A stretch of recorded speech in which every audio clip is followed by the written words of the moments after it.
àdàbí tí mi ò bá fi owó ránṣẹ́ sí Fọlá àtàwọn ọmọ ẹ̀.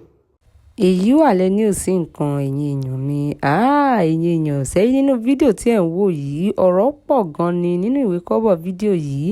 ẹ̀yin èèyàn ẹ dákun ẹ farabalẹ̀ báwo ṣe máa play fídíò fún yín láti gbọ́ àwọn ọ̀rọ̀ èyí tó ń bẹ nínú fídíò yìí ṣùgbọ́n kí a tó tẹ̀síwájú kí ni ohun tí ẹ̀yin lérò pé ó lè parí ìjà tó wà láàrin Lizzy Anjorin pẹ̀lú ìyáálé rẹ̀ Fọlá Tinubu nítorí ọ̀rọ̀ ìjà tí ẹ̀ ń wò yìí ó ti kọjá ibi tí ẹ̀yin èèyàn rò ó ti kọjá ibi tí a fi sí ẹ̀yin èèyàn wa ẹ pàdé wa ní comment section kí a sọ lórí fídíò yìí lẹ́yìn ìgbà tí ẹ bá wò tán ní báyìí ẹ farabalẹ̀ kí ẹ gbọ́ àwọn ọ̀rọ̀ inú fídíò yìí. ní ọjọ́ kejì ọjọ́ kẹta ọjọ́ kẹrin tí mo bí Florida lókù.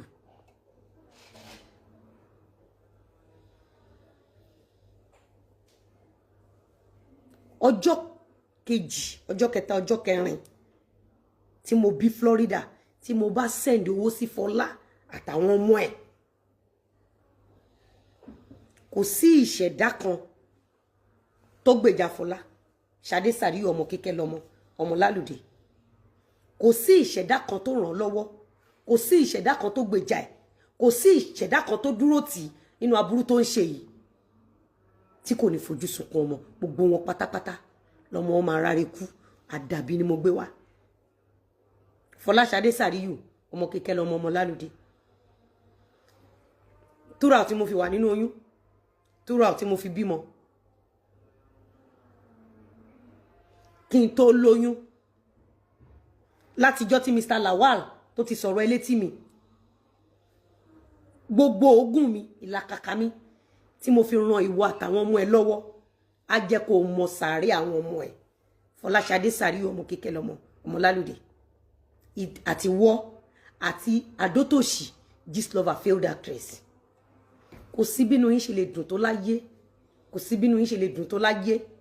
ìkorò àgbẹ̀yẹn Fọlá Ṣadé Sàríù ọmọ kékeré lọmọ ọmọ Lálùdé àti wọ àtàwọn tó ń gbé ẹ kiri àtàwọn tó ń gbèjà àtàwọn tó ń gbèjà ẹ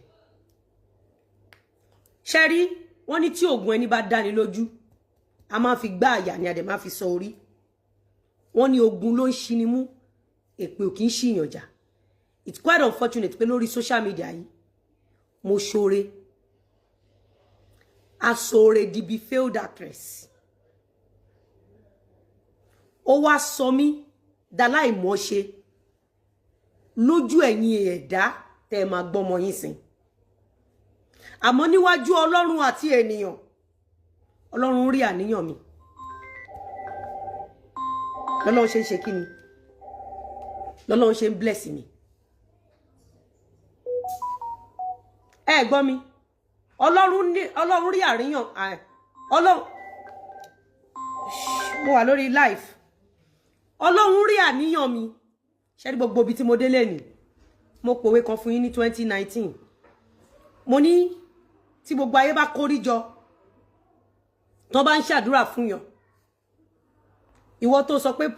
stop cursing yẹn wàá rùkú ọmọ kọ́dún yìí tó parí nígbà tí Fọlá tó ń ṣépè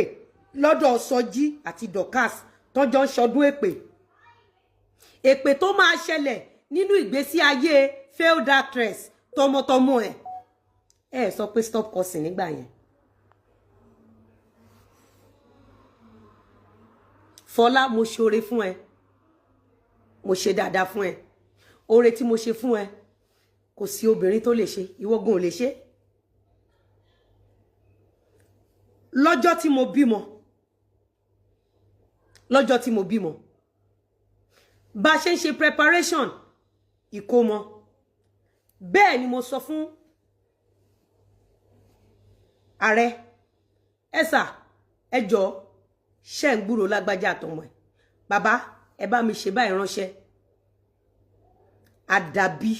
Fọlá Ṣadé Sàríù ọmọ kékeré lọmọ ọmọ Lálùdé